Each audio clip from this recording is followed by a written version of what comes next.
everybody.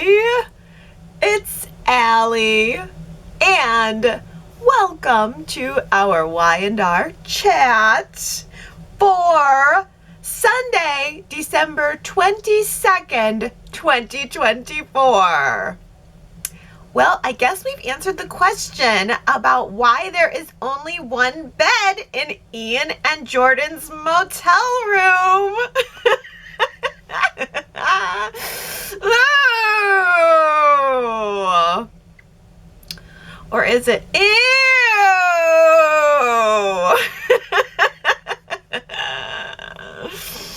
No, I'm all for it. I am actually really happy for those two crazy kids. I hope that they are having lots of good villain on villain sex in that motel room. I feel like they've earned it. Gotta work out that pent up aggression somehow. Especially after they've both been literally penned up. That was the best. The best twist. Pleasant, not so shocking surprise. Oh. Well, Jordan is actually still kind of penned up at this moment. She's the one who's stuck in the hotel room, while now Ian is the one who's getting to be the man about town in his fedora and dark sunglasses and trench coat. Nobody'll notice me this way. Peering through the window at society more than once this week. Just peeking in. And of course, standing in the background, listening, eavesdropping, Ian was actually able to overhear Mariah and Tessa and Claire talking about everything that's going on with Sharon. And it seems that Ian is really gung-ho on just getting Sharon out of the way so that he can get to Mariah, presumably. Ian even implied this week that it's time to get rid of Sharon altogether, permanently. Setting her up for Heather's murder didn't work out. Now it's time to get her out of the way altogether. So I am assuming that in Ian's mind, Sharon is in the way of him getting to Mariah, who he considers his daughter, and presumably that if he can get Sharon out of the way and get back into Mariah's life, then he can probably get to Aria too. Because if he considers Mariah to be his daughter, then that means that in his head, Aria is his granddaughter and Tessa is his daughter-in-law, who he is planning to get closer to make his big villainous plan finally come together. I mean, it really is classic villain plan, especially if he's also going after the baby, you know, like that is so very soapy, and I really love it.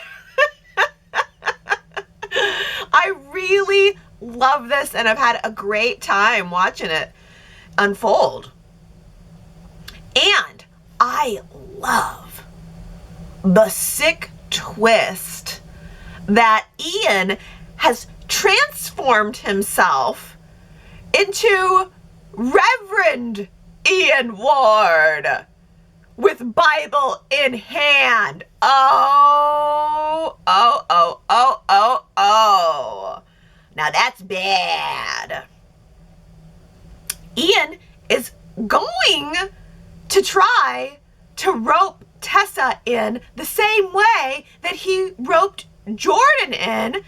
And he's going to try to, what he does is he tries to prey on a person's sympathies and get the person to open up, thinking that they're opening up to a man of God.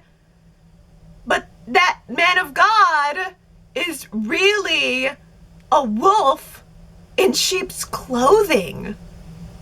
Tessa is already falling for it.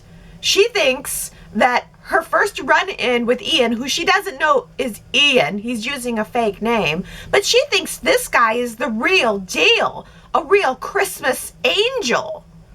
It's working already. He flashes that smile. He comes off with all of this sincerity, but it's false. It's entirely false, designed from the beginning to ensnare you.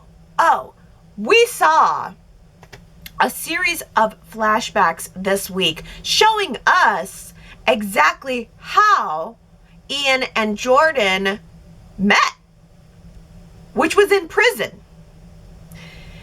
Ian told Jordan that he had become an ordained minister while he was behind bars, and I just thought, oh, that is so perfect for the character of Ian. Like, that is a perfect addition to his resume, right above cult leader. It's ingenious. Ordained minister. Please.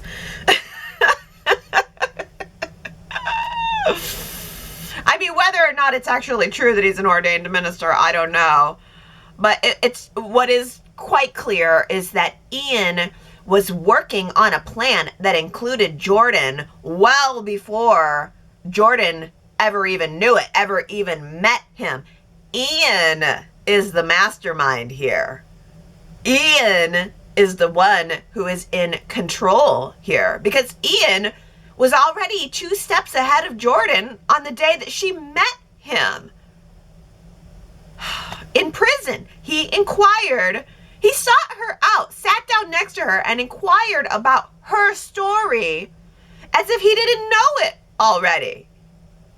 He acted completely surprised that they both had a Genoa City connection and that they both had a vendetta against the Newmans and that they both had daughters who had been folded into the Newman family. He knew all that already. I think Jordan, believe it or not, is in over her head here.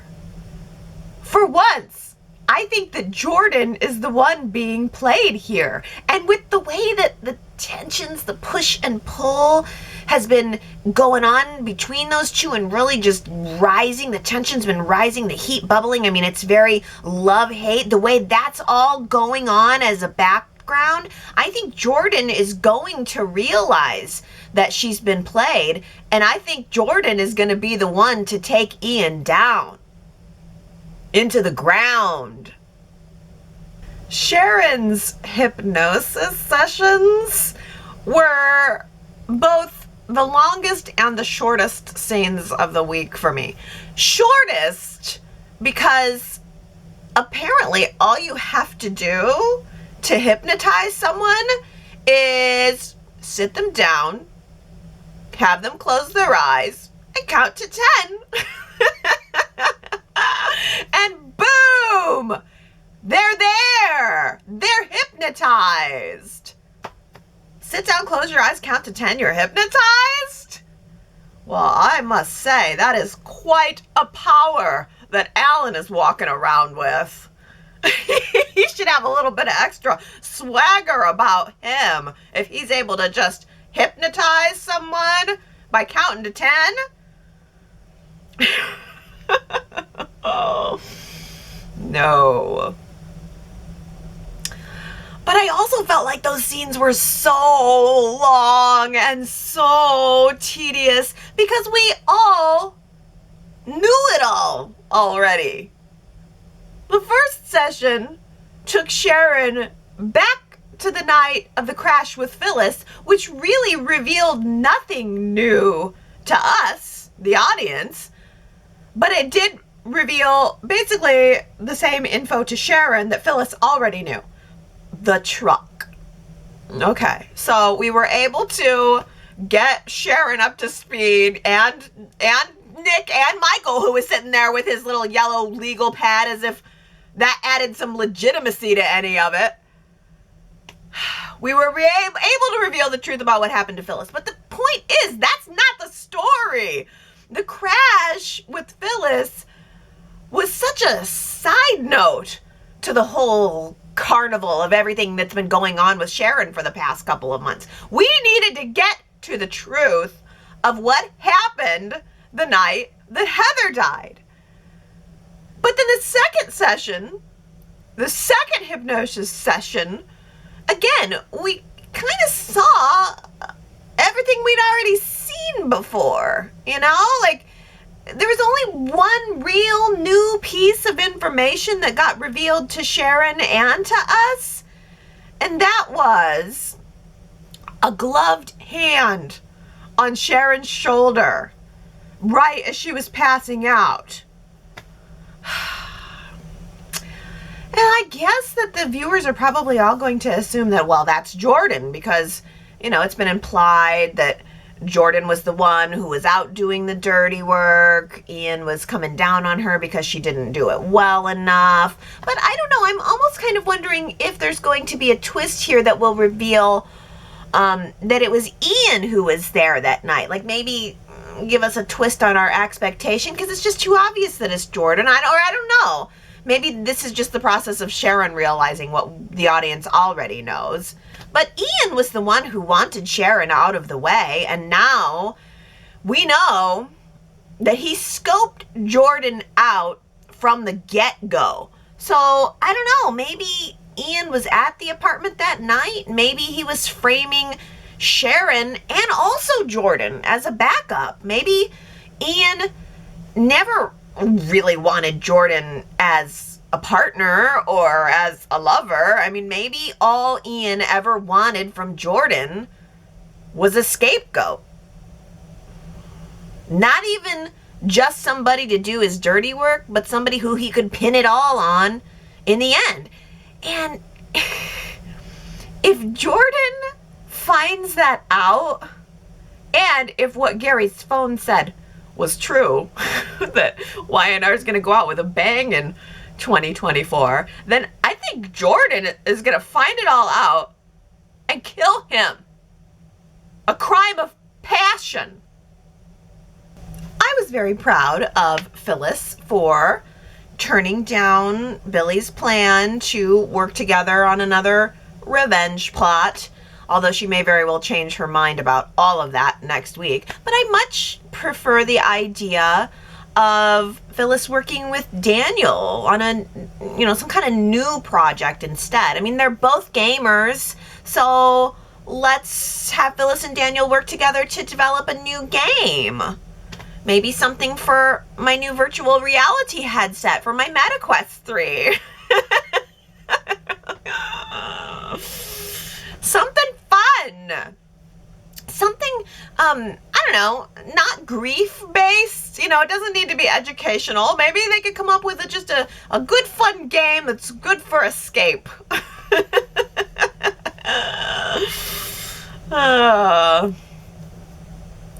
You know, I really did enjoy spending Christmas with the Romalottis on Friday. That was nice. Like, that apartment has been such a backdrop of horror and grief, and on Friday it became filled with Christmas. You know, the Christmas that the Romalottis were able to cobble together with what they have. Daniel hauled that big Christmas tree through the door like it was Sharon hauling a dead body out of it. I mean, did anybody else make that connection? Did anybody else have that visceral reaction? That tree was all wrapped up, same way that Heather's body was all wrapped up. And Daniel probably had to drag the thing up the stairwell, same way Sharon had to drag Heather's body down the stairwell. I was having like a flashback. I was like, ugh. Too much. But the Christmas tree was a really good, heartfelt idea, and I really felt for Daniel wanting to try to fill that, you know, I mean, especially after they had just taken Heather's things out of the apartment. Daniel wanted to fill that space with happiness. It was all an effort by Daniel to try to turn what was going to be a sad holiday into a happier one. I mean, it's never going to be everybody's favorite holiday, but at least trying to turn it around and salvage what they could, of memories too. Like, apparently decorating the tree was Heather and Lucy's thing, but I really appreciated that Daniel was making an effort to try to keep that tradition alive on Heather's behalf for their daughter. And Lucy wasn't into it at first, which is understandable. She said, I don't feel like Christmas this year. And Daniel said, okay, fine. Well, then if you don't mind, I'm going to try to do this myself, and you just jump in if you want to. And I mean, like, of course, Lucy was going to have to jump in. Anybody needed to jump in and save Daniel from doing it all wrong.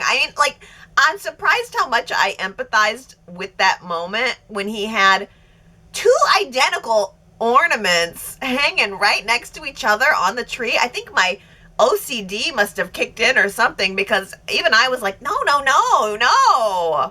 Space them out. You got to space them out. I have to tell you, my daughter is only 8 and she does the same thing, and it drives me crazy. The balls are not evenly spaced out on my tree because of it, and I keep just like, let it go, Allie, let it go. And then we have this little ceramic tree that we put the lights on, and she'll put like 2 colors right next to each other, and I'm like, no, don't you have style? I need to teach this child style. Oh. Well, Phyllis and Summer came over, and they were able to work with Lucy and give the whole thing a woman's touch, and it was nice to see that. It was nice to see Phyllis and Summer being there, trying to support Lucy and reminding everyone that, Heather's gone, but she is not forgotten. And in the end, everybody decided to make a Christmas wish and New Year's wish, and it was Lucy's idea. And everyone stood together and wished for something that was kind of related to Heather. I really identified with Lucy wishing that she would never forget her mother's voice. That's such a relatable, feeling when it comes to loss, that those things that are so present in your daily life, hearing somebody's voice, are, start to fade away as their physical form fades away. So that was a very touching moment. But Phyllis had kind of a different idea. Phyllis, when it was her turn, decided to wish for justice for Heather, which is good. I mean, she should want that, but I can't help feeling that what Phyllis is really thinking and saying and feeling is that she wants punishment on Heather's behalf, and specifically she wants it for Sharon. I think what Phyllis really wants here is part justice, but also part revenge. Well, this week was Claire's first day on the job, and boy, she spent a lot of time feeling her feelings. I was like, don't we have some work to do? I mean, Nikki is the CEO of this multinational conglomerate. She's new to the job. She's being tasked with unraveling the mess that has been this company, with the merger and the unmerger and several name changes and several CEO changes. And yet Nikki has plenty of time, seemingly an infinite amount of time, to listen to Claire's insecurities about being her assistant.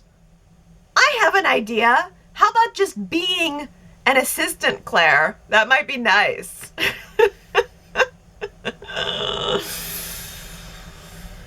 I'm sorry. It was just too much. It was too much time spent on Claire.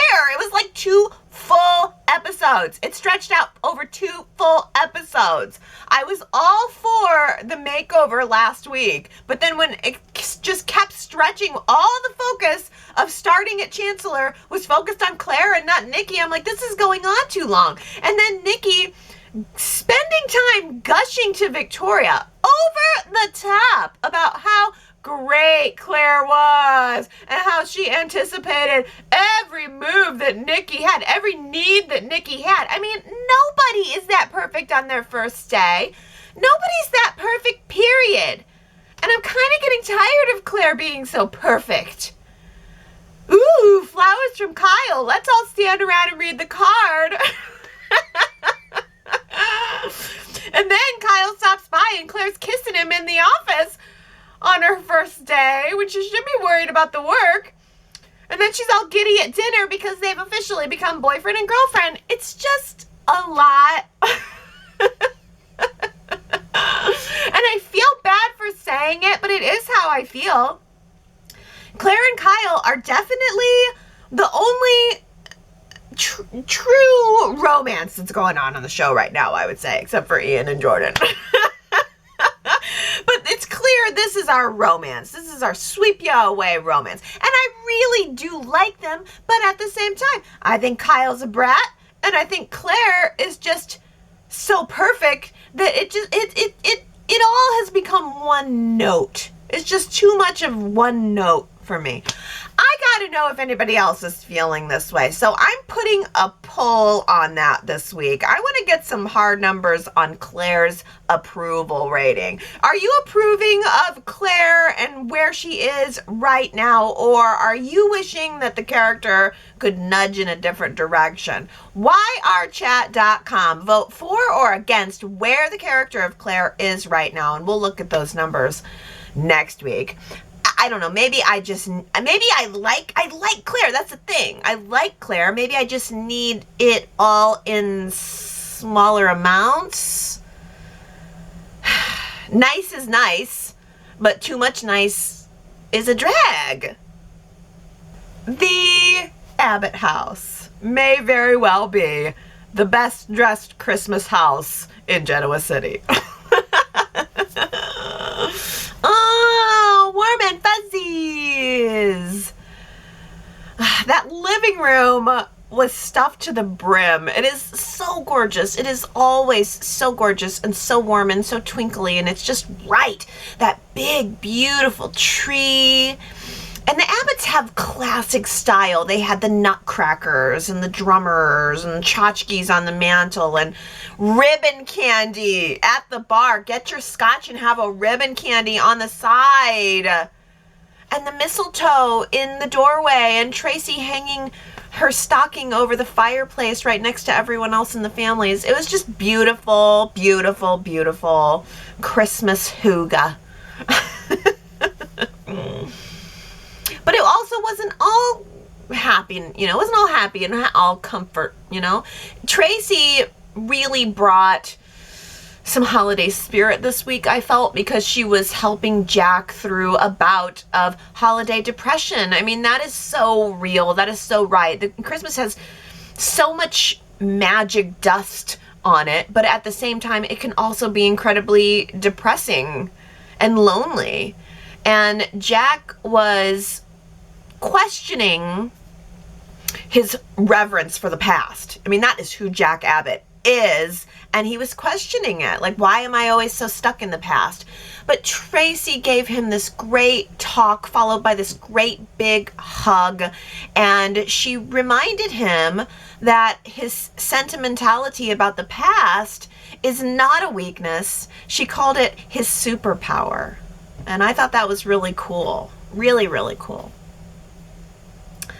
I was also very, very surprised to see Dina make an appearance on the show this week via Jack's Christmas Memories. And I thought that was a really wonderful tie-in, especially since Marla Adams passed away this year. But not just that, because it was also so very relevant to the story that Jack is in right now. Watching his son go through the exact same feelings that he has gone through too.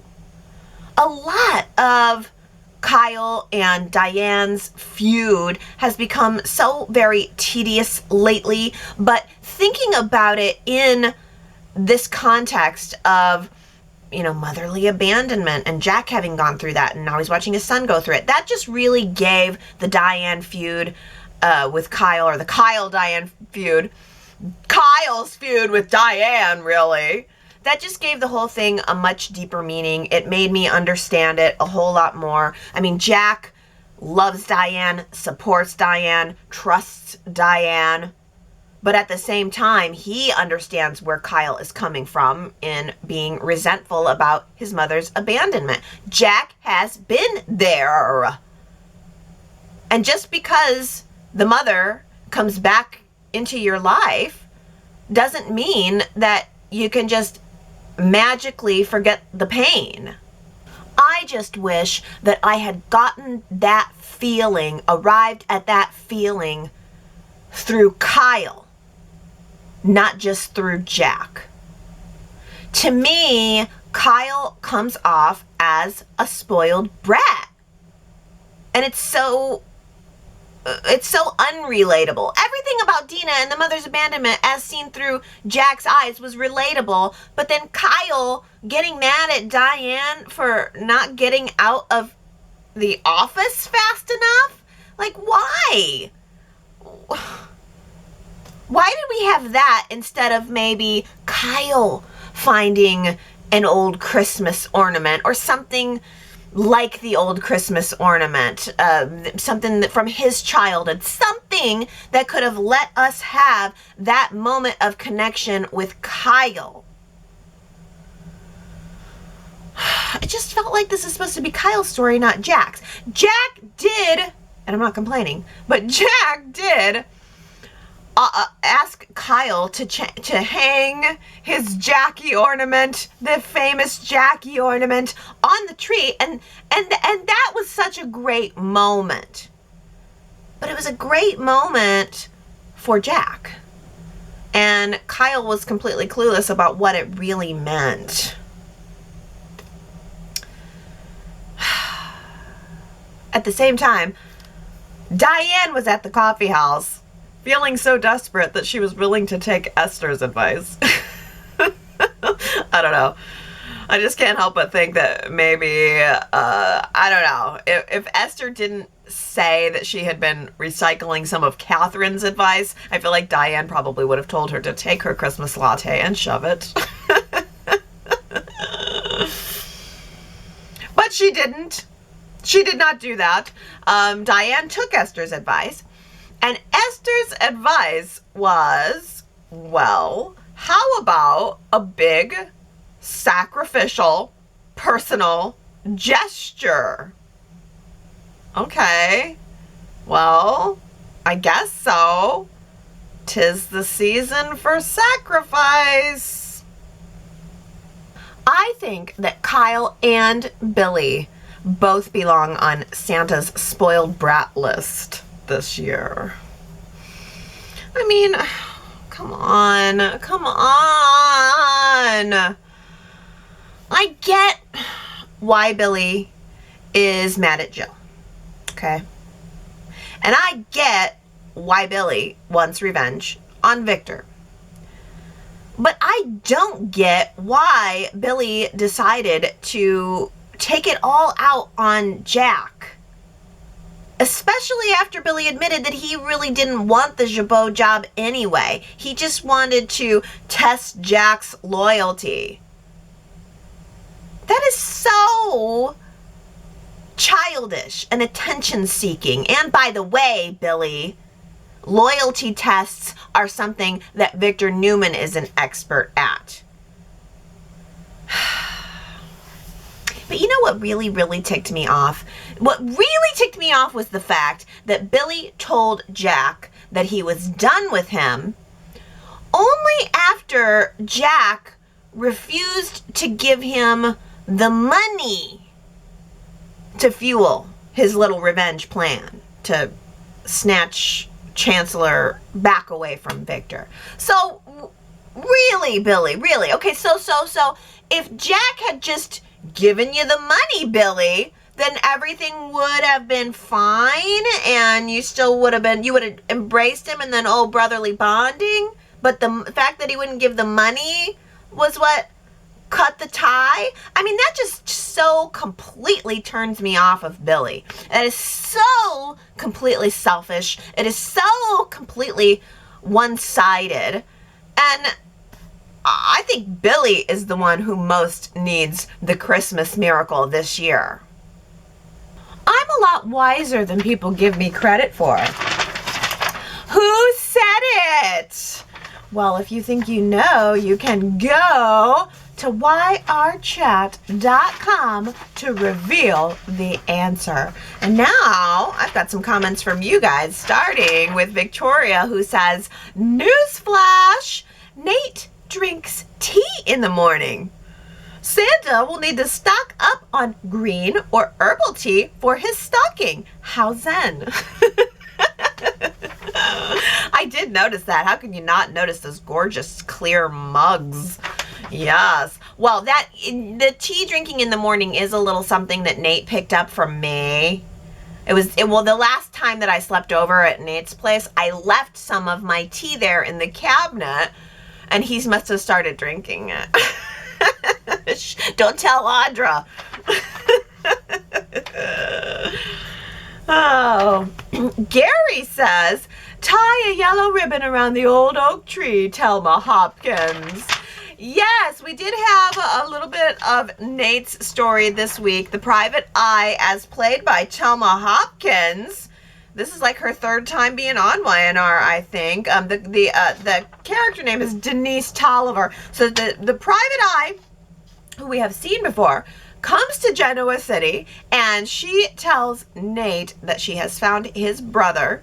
And, well, after a little bit of resistance from the mother, Nate and her have decided that they are going to go and find the long lost brother and bring him home to Genoa City, I assume, so that we can get our eyes on him. I don't know. It was so short this week. I didn't pay a ton of attention. I'm ready. I'm waiting though. I'm waiting and ready. It seems like maybe next week we'll be able to find that out, or the week after. I don't know. I'm holding all opinions on that until I really get a look at the new guy. But by the way, I thought it was really interesting that Thelma Hopkins, who plays the Private Eye Denise Tolliver, also used to be on a show with Valerie Pettiford, who is playing Amy. Sorry, I blanked on her name before. But so there was a little blurb on Soaps and Depths that said Thelma Hopkins and Valerie Pettiford are reuniting on Young and the Restless with new characters years after their half and half roles. So has anyone seen the show Half and Half? I have not heard of that. But apparently those two actresses have worked together before. I guess I was just completely unfamiliar, but that's really pretty cool that they had that connection. I was completely unaware of it. But yeah. All right, well, Ron says, I'm enjoying having Faith back home to accompany Sharon. It's like a mommy-daughter brigade, and Faith is really stepping up with the support and the jab backs. She was polite with Lucy, but didn't hold back with Phyllis. I'm glad she's sticking around and not heading back to school. Yes, it does seem that Faith is sticking around, but it seems like more of the focus is starting to shift to Sharon's other daughter, Mariah. Seems like Mariah is going to have a pretty big story as we move into 2025. Victoria says Ian wants to cozy up to Tessa to advance his and Jordan's plan. The good news is Kate Fairbanks will be on our screen more. The bad news is it's Ian. I see creepy vibes in Tessa's future.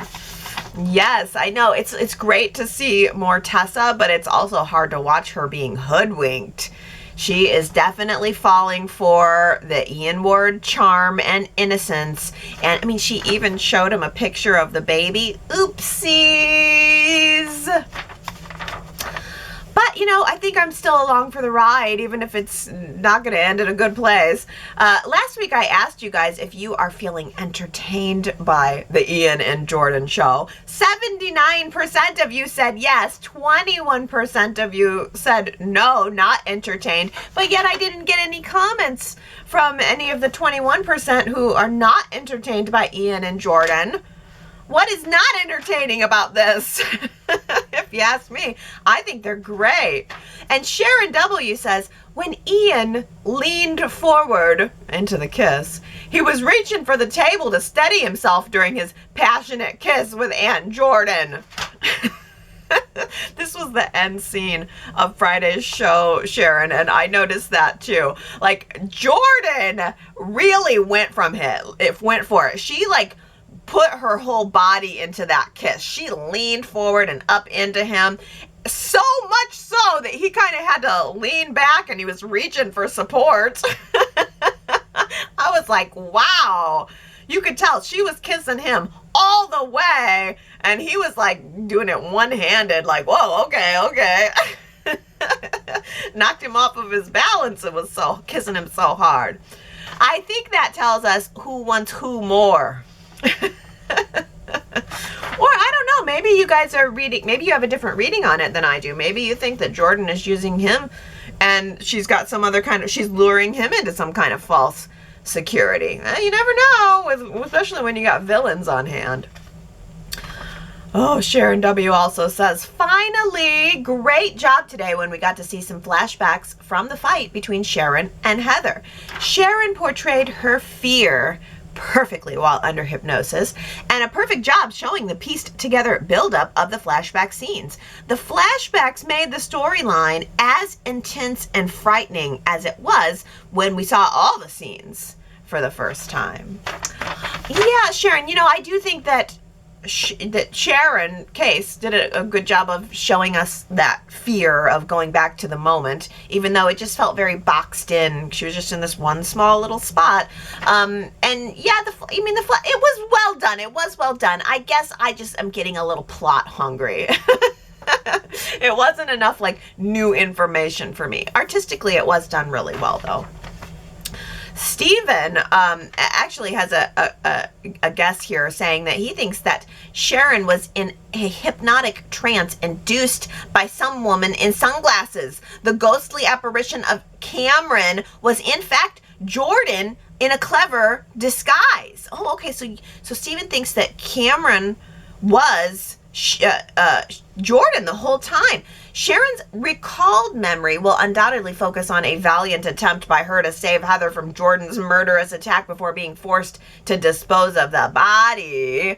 Oh, yeah, I have to pause there too because you're probably right. It'll probably be revealed that Sharon tried to save Heather and there's another moment of redemption. But Stephen also says, would a jury believe any of Sharon's malarkey?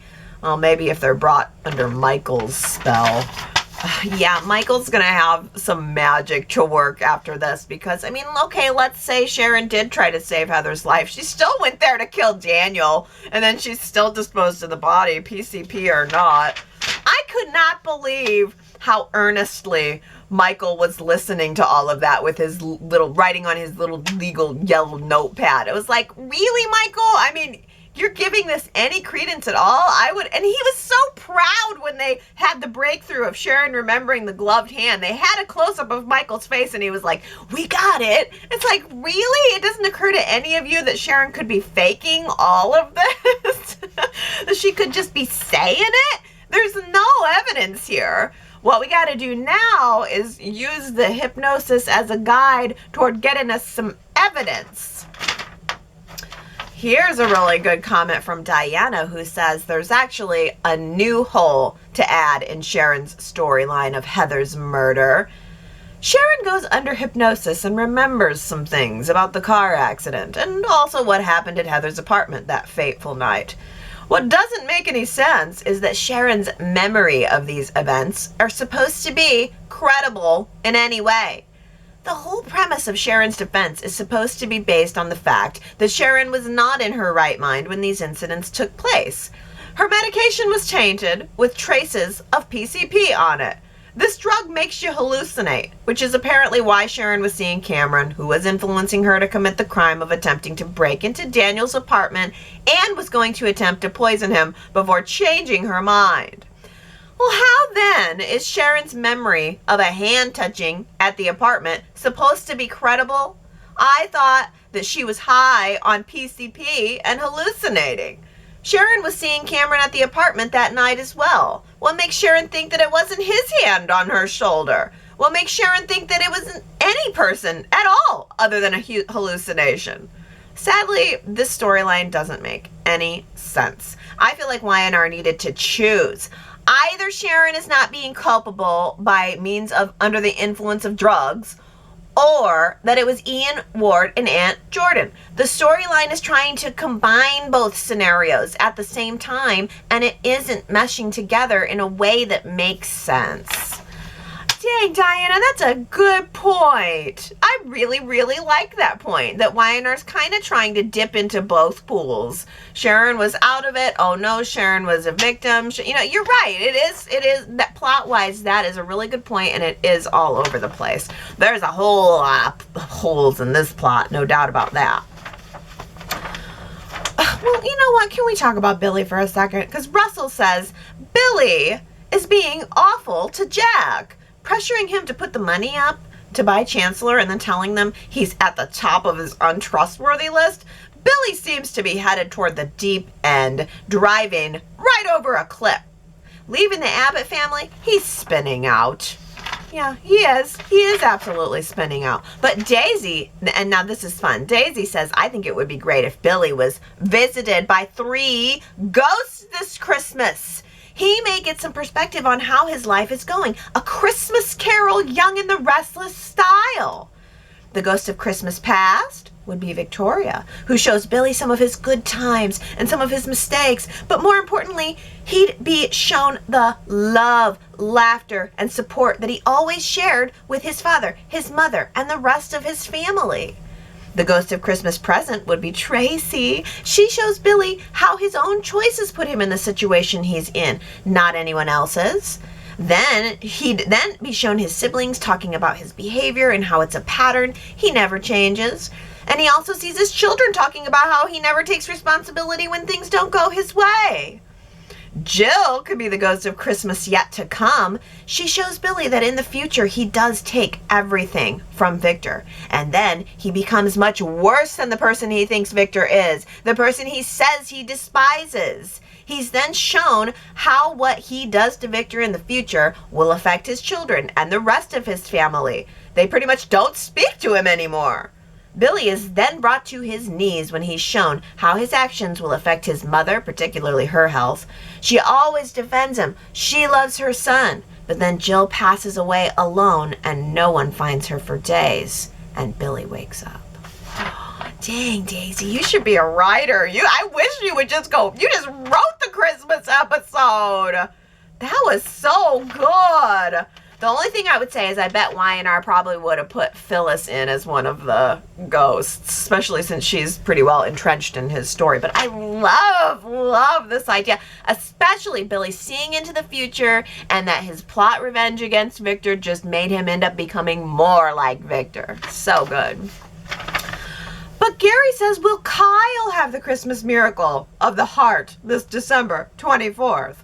A holiday resolution for keeps for now with Mom is imminent.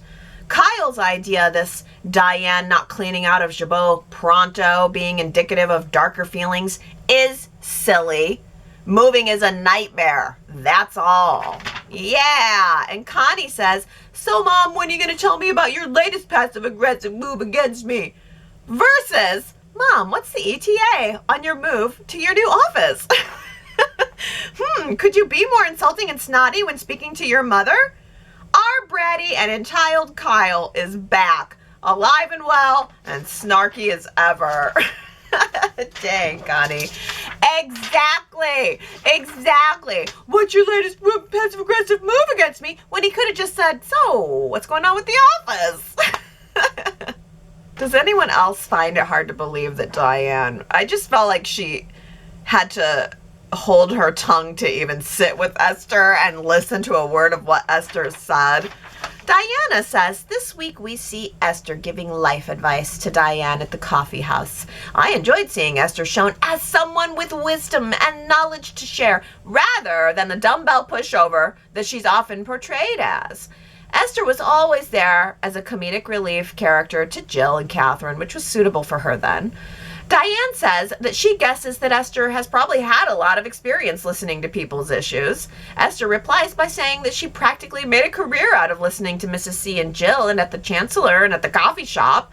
I wanted to share this fun fact about Esther that she did not mention to Diane.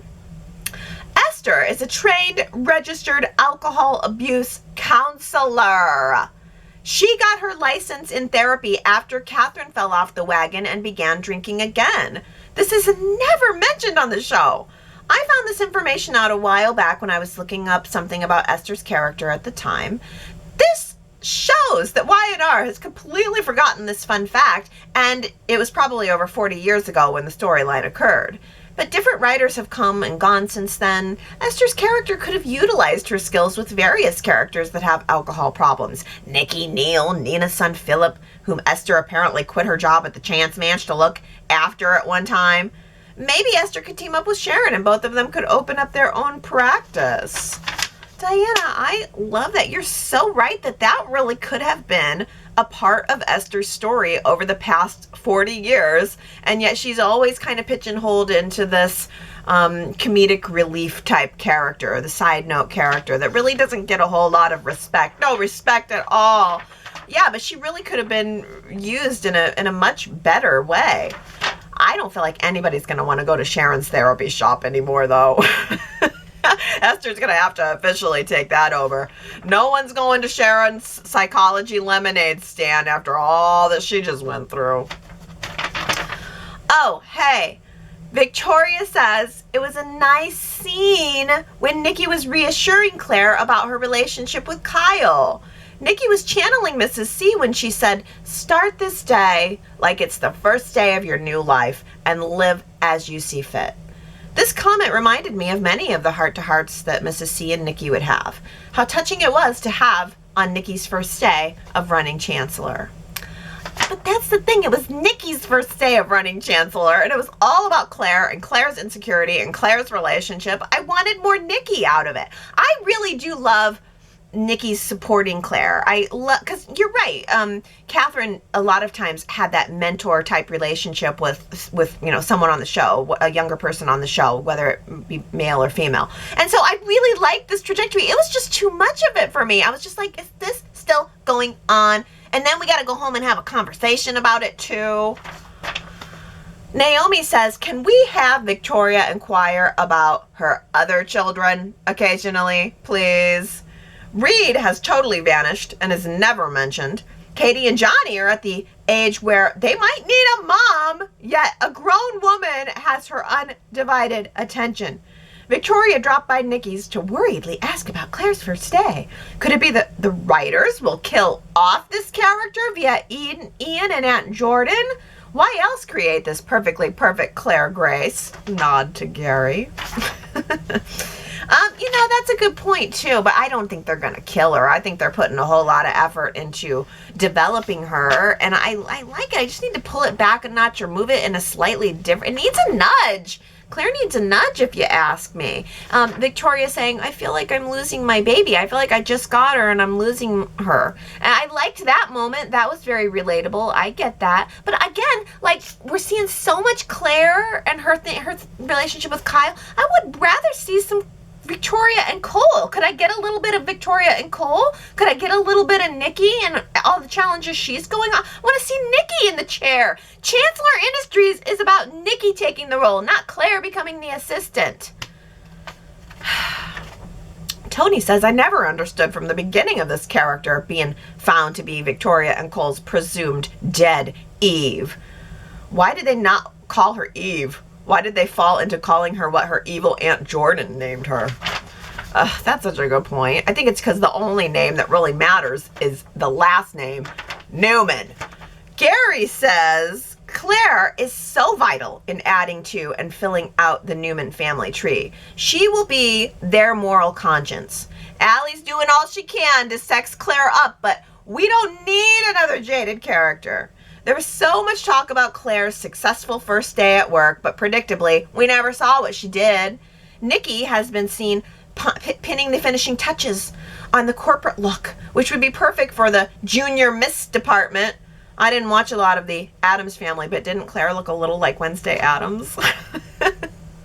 I was sort of surprised at the look. It was definitely, I think they're trying to stylistically bring her up to another level. They need to do it with the character as well. I know what you're saying, Gary, that she's the moral conscience of the Newman family. Okay, but she also has this really dark past. Maybe it might be nice to see some hints of that. Well, Connie says, Christmas at the Abbotts did not disappoint. The extraordinary gingerbread house, the live poinsettia flowers, the cut flower arrangements, the lights, etc. It was all just fabulous. Jack's childhood ornament and the flashbacks with Dina touched the heart. I loved the decorations. But I was disappointed that we didn't see Harrison help decorate the tree.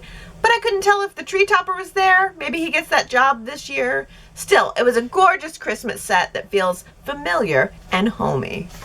Yeah, we had Kyle decorating the tree, not Harrison. Victoria says, I agree, the Abbott house looks beautifully appointed. I especially love the gingerbread houses and candy cane trees in the dining room. The addition of the dining room set really completes the feel of a home. I loved being able to look into the kitchen and see a Santa. Yes, I have to say, I did love that gingerbread house in the dining room, and I peeped into that little peep of the kitchen. I want to say it was like a Santa cookie jar or something. There was so much to look at in those sets. And Tina Cole says, it's not Christmas in Genoa City if we do not have a scene of ornaments being hung on the Christmas tree of the Abbott mansion. It's always decorated so beautifully and it feels so cozy. Oh, another thing, speaking of cozy, I think during the conversation of Jack and Kyle, you could hear the crackling of the fireplace in the background. That's just a sound effect. That's just like a little touch, a tiny little touch.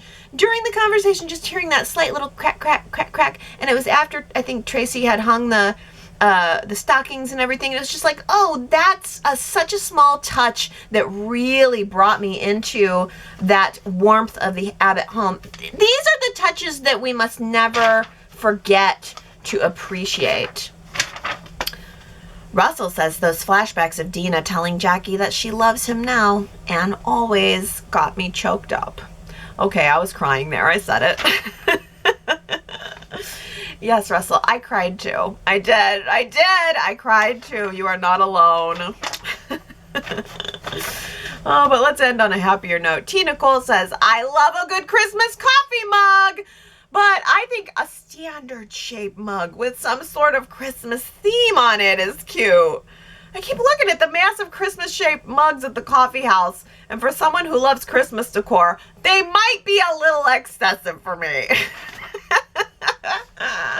Really, Tina Cole? A little excessive? No. Tony says, it's Crimson Lights tradition. With new mugs added every year, there are so many of them. When you visit a retailer and see them, don't you think of Crimson Lights? Yeah. I mean, that's the thing. I complain about those hunky, chunky Crimson Lights Christmas mugs every single year. But you know what I would complain about more? No hunky, chunky Christmas mugs at Christmas. Crimson Lights for Christmas. All right, everybody. That brings us to the end. Are you telling me that the next time that I see you guys, it's going to be after Christmas? Christmas is going to have passed by the next Sunday that we chat? I don't like it. It snuck up on us this year, didn't it? I think because Thanksgiving was late, Christmas is all of a sudden here. So So, important question, what's the soap schedule for next week? I know that's what everybody's wondering, and I don't want anybody to be caught off guard, so I have the answer for you. Okay.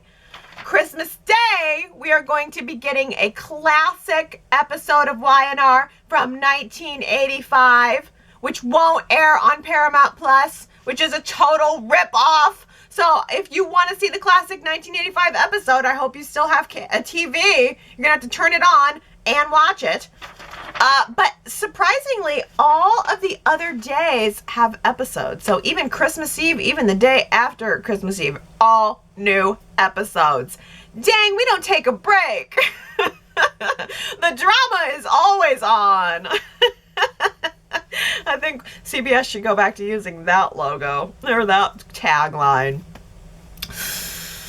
Okay, everybody. Well, I hope that you go to yrchat.com to leave your comments for the week. And I hope that you have a very, very Merry Christmas.